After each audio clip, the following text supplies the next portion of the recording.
সন্দেশখালী মামলায় শেখ শাহজাহানকে যুক্ত করার নির্দেশ দিল আদালত। শেখ শাহজাহানকে গ্রেফতারে কোনো বাধা নেই জানিয়ে দিল কলকাতা হাইকোর্ট। সন্দেশখালী মামলায় এবার শেখ শাহজাহানকে যুক্ত করার নির্দেশ। শেখ শাহজাহানকে গ্রেফতারে কোনো বাধা নেই, এমনটাই কলকাতা হাইকোর্টের বক্তব্য।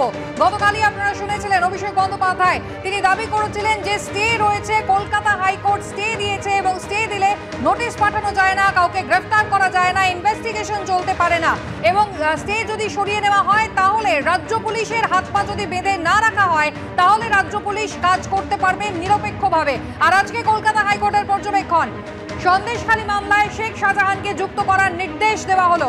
শেখ শাহজাহানকে গ্রেফতারে কোনো বাধা নেই জানিয়ে দিল কলকাতা হাইকোর্ট। শেখ শাহজাহানকে পার্টি করার বিষয়টি দুটি সংবাদপত্রে নোটিশ দিয়ে জানাবে হাইকোর্ট। কথা বলবো সৌভিক মজুমদার, আমাদের প্রতিনিধি রয়েছেন আমাদের সঙ্গে। সৌভিক, এখন শেখ শাহজাহানকে এই মামলাতে পার্টি করার জন্য কলকাতা হাইকোর্ট নির্দেশ দিয়েছে, অর্থাৎ আজকে থেকে এই মামলাতে একেবারে আনুষ্ঠানিকভাবে শেখ শাহজাহানকে পার্টি করা হলো বা তাকে যুক্ত করা হলো। এবং কলকাতা হাইকোর্টের পর্যবেক্ষণ বা যুক্তি হচ্ছে, যেহেতু শেখ শাহজাহান পালিয়ে বেড়াচ্ছেন এবং পুলিশের তরফ থেকে এখনো পর্যন্ত তাকে গ্রেফতার করা সম্ভব হচ্ছে না, সেই কারণে দুটি সংবাদপত্রে কলকাতা হাইকোর্টের তরফ থেকে বিজ্ঞাপন দেওয়া হবে এবং সেই বিজ্ঞাপন দিয়ে বলতে হবে যে শেখ শাহজাহানকে এই মামলায় পার্টি করা হয়েছে। ফলত শেখ শাহজাহানের হয়ে কোনো আইনজীবী বা শেখ শাহজাহান তিনি যদি নিজে কলকাতা হাইকোর্টে আসতে চান, ফলত সেই আইনি পথ যাতে খোলা থাকে সেই জন্যই কলকাতা হাইকোর্টের এই পদক্ষেপ। এখন তুমি জানো যে এই মামলার ক্ষেত্রে একটা প্রশ্ন উঠেছিল যে কলকাতা হাইকোর্টের তরফ থেকে স্থগিতাদেশ রয়েছে এবং সেই কারণেই শেখ শাহজাহানকে গ্রেফতার করা যাচ্ছে না বা গ্রেফতার করা হচ্ছে না, বা এই মামলার ইনভেস্টিগেশনের ওপর একটা স্থগিতাদেশ বা অন্তর্বর্তী স্টে অর্ডার রয়েছে, এই ধরনের বিবৃতিও কিন্তু প্রকাশ্যে আসছিল। ফলত সেই কারণে কলকাতা হাইকোর্ট আজকে খুব স্পষ্ট করে বলেছেন যে শেখ শাহজাহানকে গ্রেফতারির ওপর কোনো রকম স্থগিতাদেশ কলকাতা হাইকোর্ট দেয়নি। তার বিরুদ্ধে একাধিক ধারায় একাধিক মামলা বিচারাধীন রয়েছে। ফলত পুলিশ মনে করলেই তাকে গ্রেফতার করতে পারে, অর্থাৎ পুলিশ চাইলে তাকে গ্রেফতার করতে পারে।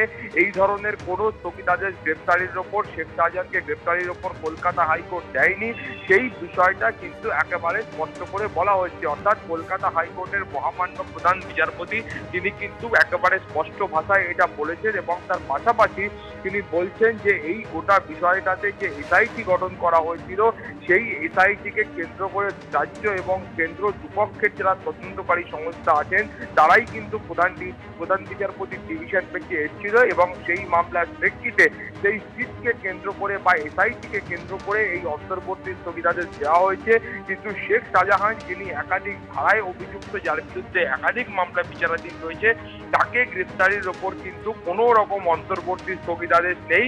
এটা মাননীয় প্রধান বিচারপতি তার নির্দেশনামার মাধ্যমে স্পষ্ট করেছেন। এবং তার পাশাপাশি তোমাকে বলবো যে এখানে রাজ্য সরকারের তরফ থেকে বলা হয়েছিল যে শেষ 4 বছরের 43টি এফআইআর এই ধরনের বিভিন্ন অভিযোগে হয়েছে এবং সেই 43টি এফআইআর এর ভিত্তিতে 42টির ক্ষেত্রে চার্জশিট পেশ হয়ে গিয়েছে এবং বাকি যে একটি এফআইআর রয়েছে তার ভিত্তিতে যে ইনভেস্টিগেশন হওয়ার কথা সেই ইনভেস্টিগেশন চলছে এবং সেখানে গণধর্ষণ বা ধর্ষণের মতো ধারাও সেখানে যুক্ত রয়েছে এবং জমি দখলের অভিযোগে ইতিমধ্যে 7টি অভিযোগ এসেছিল বিগত 4 বছরে। সেই 7টি অভিযোগের ভিত্তিতে কিন্তু সেগুলির মীমাংসা হচ্ছে, চার্জশিট পেশ করা হয়েছে এবং এই ভিত্তিতে প্রধান বিচারপতির মন্তব্য হচ্ছে যে এই গোটা বিষয়টা তাহলে 4 বছর ধরে চলছিল এবং 4 বছর ধরে অপেক্ষা করার পরে এই ধরনের একটা বিস্ফোরণ ঘটেছে, অর্থাৎ মানুষ বেরিয়ে এসছেন, তারা বিক্ষোভ দেখাচ্ছেন, তারা প্রতিবাদ করছেন, এই ধরনের পরিস্থিতি সেখানে তৈরি হয়েছে।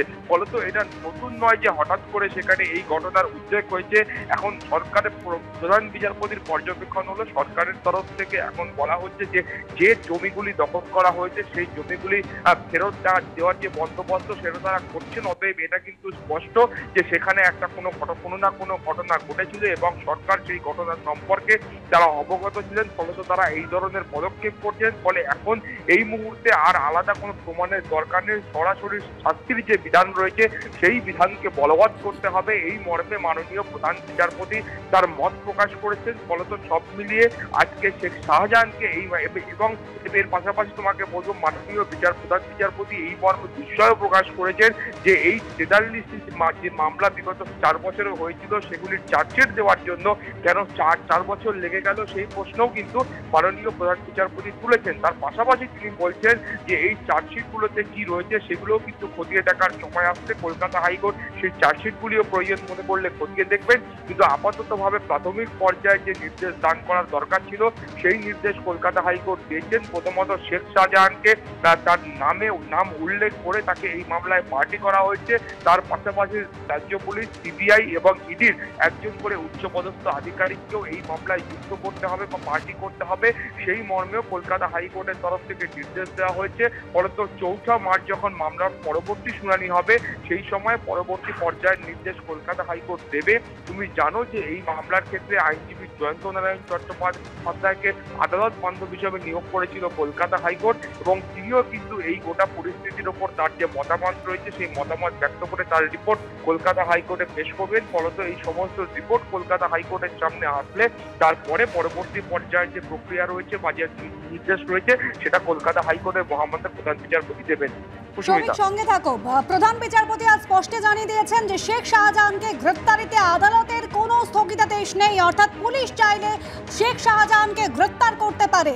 শেখ শাহজাহানকে গ্রেফতারিতে আদালতের কোনো স্থগিতাদেশ আজ এমনই জানিয়ে দিয়েছেন প্রধান বিচারপতি। গতকালই তৃণমূলের সর্বভারতীয় সাধারণ সম্পাদক অভিষেক বন্দ্যোপাধ্যায় তিনি বলেছিলেন যে শেখ শাহজাহানকে আড়াল করছে বিচার ব্যবস্থা। হাইকোর্ট যদি রাজ্য প্রশাসনের হাত বেঁধে দেয় তাহলে শেখ শাহজাহান গ্রেফতার হবেন কি করে? আজ হাইকোর্ট বলছে সন্দেশখালী মামলায় শেখ শাহজাহানকে যুক্ত করা হোক।